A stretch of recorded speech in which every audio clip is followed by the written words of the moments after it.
Alright, it's time for the Destiny 2 gameplay premiere. Let me get the full experience by putting the settings at 1080p 60 FPS. What?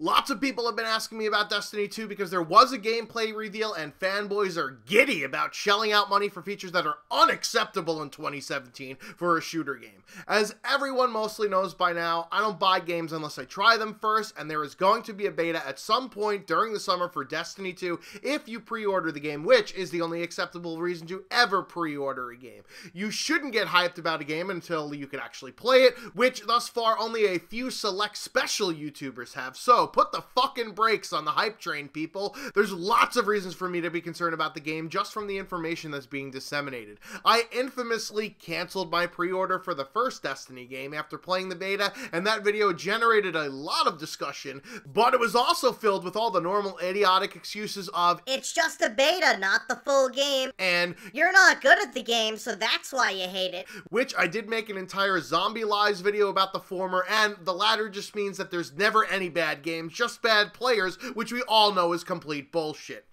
Anyways, the crux of why I didn't like the Destiny beta was this. The multiplayer feels like playing Battlefield Bad Company 2 on the Xbox 360. It feels clunky as an AT-AT, and that's its biggest downfall. This game feels extremely dated. It's just so fucking clunky. The reason why I believe that this was the case was due to the fact that the game ran at 30 FPS, not 60, which meant it wasn't smooth and felt clunky. We learned that Destiny 2 will also be 30 FPS on consoles, which is unacceptable for a shooter game in 2017. You can get away with 30 FPS on a puzzle game or platformer or something where fast reaction-based input isn't all that necessary, but not in a first-person shooter game. I know it might be easy to blame Bungie given the budget that they have for this game and somehow still can't make 60 FPS work, but it's more of an indictment on how pathetic the now-gen consoles actually are in terms of hardware. This is the first console generation that companies sold the hardware for profit, as in the past they would take a loss in terms of selling the console hardware, but would make up for it in software sales.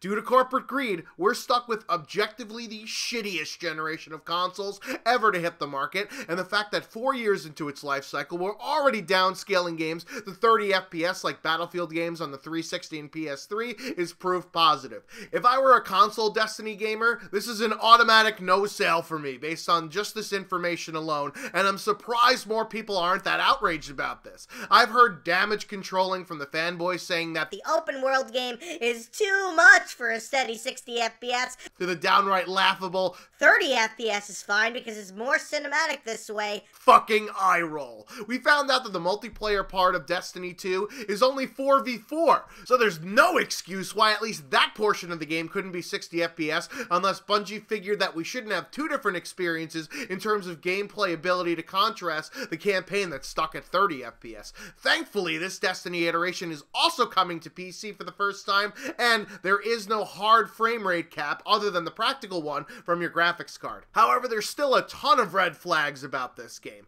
The first of which being that Bungie hasn't made a game with a PC port since Halo 2 way back in 2004, and that port wasn't even made by Bungie but was outsourced to another cobbled together team that Microsoft Studios own. We've learned what PC ports are like when outsourced to other companies. I'm looking at you, Batman Arkham Knight, and even though they claim that they're not outsourcing it, Vicarious Visions, which is an Albany, New York based company not too far from where I live actually, is their quote-unquote partner for this effort. So basically they are pseudo-outsourcing it since a different company is working on it with direction and input from Bungie. It's also telling that the PC release date is unknown at this time while consoles have a September 8th release date.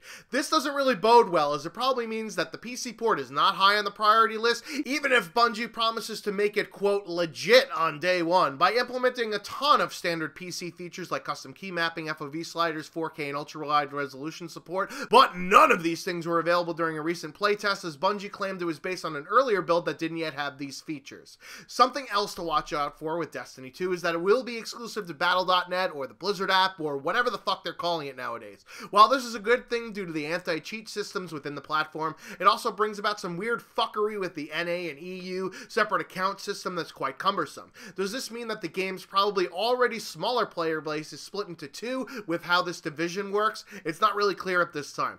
This also ties in with the last not so small detail about the game. There will be no dedicated servers on any platform. Since Activision is spelled with a $, you could already foresee this coming, but with the plethora of latency and netcode issues that were rampant in the first game, this is an alarming decision that will greatly impact playability, even though they claim that they've done some things with their algorithms.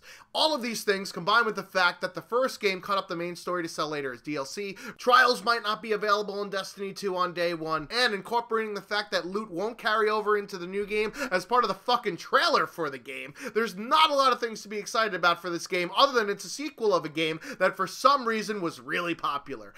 I don't quite get it, as if you look into the details of the game, it should be DOA, and there should be so much more outrage than there actually is. If you like Destiny, I guess I could understand why you're hyped for the sequel, as they're bringing in some new things that aren't frames and servers, but in 2017, there are things that should be de facto standard for a shooter game, and so far, Destiny 2 has struck out on almost all of them. This game is going to have to do a lot to impress me, and you guys should feel the same way too. I've been the Schwantz27, out like Kawhi Leonard. Until next time.